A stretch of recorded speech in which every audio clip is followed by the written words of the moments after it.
Okay, from Earth to Mars. Yes. Well, did you ever think your drive to work was a long one? For one Wisconsin woman, her commute to work is out of this world. With a fresh cup of coffee in hand, Rebecca Williams is off to work. But for Rebecca, work is actually tens of millions of miles away. It's a tremendous luxury that I have a 12-step commute, but then I telecommute to Mars.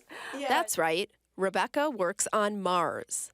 She's a senior scientist with the Planetary Science Institute and plays a key role in the Mars Curiosity rover mission.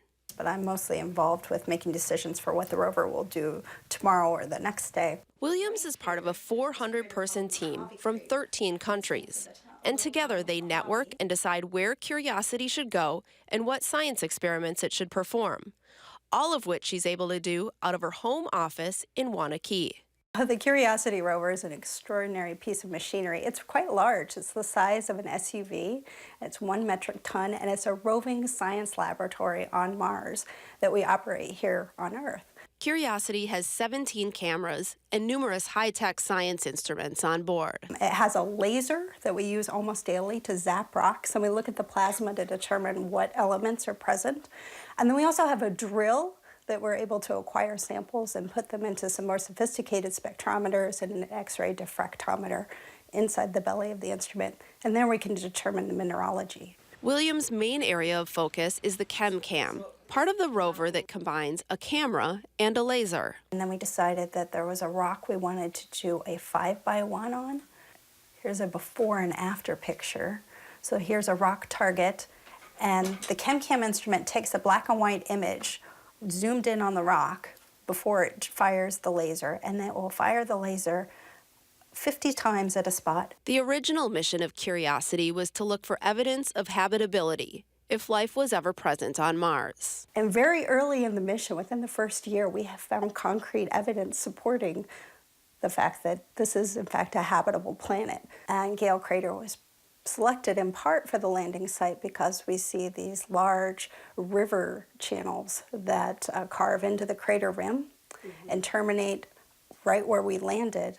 And within the first few weeks of the mission, we saw a lot of rocks called conglomerates, which are associated with riverbed deposits. Water will be needed for human survival on Mars, and scientists theorize it may be present on the planet as ground ice or in rocks. One of the more intriguing ideas is trying to get the water out of rocks. Some of the minerals have bound water, like clays, and can we mine that?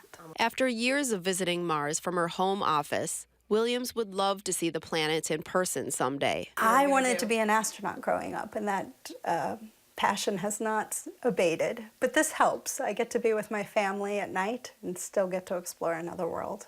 I do love it. Yeah. I really love it, and I feel so privileged and honored to be a part of the team. It's just a joy.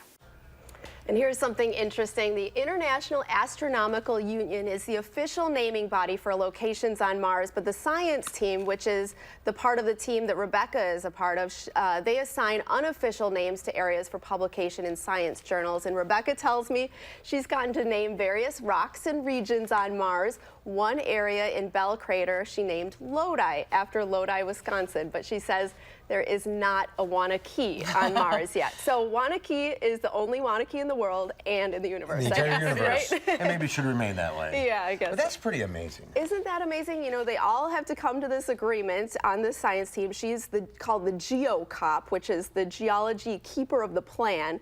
And they come to an agreement and they input all of their, what they want to do into this computer system, and it gets sent to Mars, and then that's what the rover does. How long did it take to get the rover on Mars? Well, it was launched in, I believe, November of 2011 and landed in August of 2012. So about, what, 8-9 months to get there. So she's the real-life Martian. Yeah, it was an amazing landing. You know, they had a parachute, they had rockets. It was just a whole intricate plan to even get it there. It's like rocket science. It is. Actually, it is. Has she seen the movie The Martian? She has. And? I think she said she had seen it a couple of times and found it fascinating. I'm sure it was. Yeah. Fascinating in Waunakee as well. Thanks, Yep. Karen. Thanks, Yeah, you're Karen. welcome.